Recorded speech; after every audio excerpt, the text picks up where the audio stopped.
અહીંયા જે બાળકો ભાવથી મહાપૂજા કરી રહ્યા છે તેમના ઉપર દાદાની વિશેષ કૃપા ઉતરે અને માત્ર પરીક્ષામાં જ નહીં પણ એના જીવનની પરીક્ષામાં પણ એ બાળકો સફળ થાય એવી હૃદયથી દાદાના ચરણમાં પ્રાર્થના.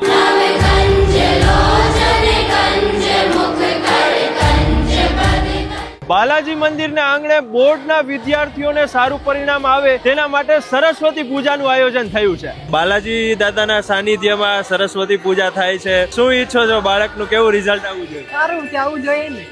100% સરસ આવવું જોઈએ. કૃપા છે બાલાજી હનુમાન દાદાની. સરસ્વતી પૂજાનું બાળક માટે મહત્વ છે કે એને એટલો આશીર્વાદ મળે સરસ્વતી માતાનો. જાણતા અજાણતા ગમે એ કરે પણ આ પ્રે કરે તો એટલું એના લગી જાય ને જ્ઞાન એને એટલું મળે.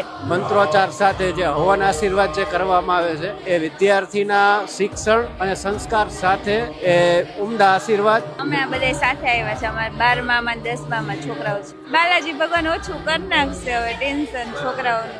એટલે આપણે દર વર્ષે આ પૂજા થાય છે. મેં બી આનો હિસ્સો છું અને હું બી પાસ થઈ ગઈ છું. છોકરાઓને સરસ માર્ગદર્શન મળે છે. એ લોકોને થોડીક હિંમત રહે છે એક્ઝામમાં. આજે ધોરણ 10 અને 12ના વિદ્યાર્થીઓ તેના ભવિષ્યની ઉજ્જવળ શુભકામનાઓ કરવા માટે અહીંયા મહાપૂજાનું સુંદર આયોજન થયું છે. હૃદયથી બાલાજી દાદાને પ્રાર્થના કરું અહીંયા જે બાળકો ભાવથી મહાપૂજા કરી રહ્યા છે તેમના ઉપર દાદાની વિશેષ કૃપા ઉતરે અને માત્ર પરીક્ષામાં જ નહીં પણ એના જીવનની પરીક્ષામાં પણ એ બાળકો સફળ થાય એવી હૃદયથી દાદાના ચરણમાં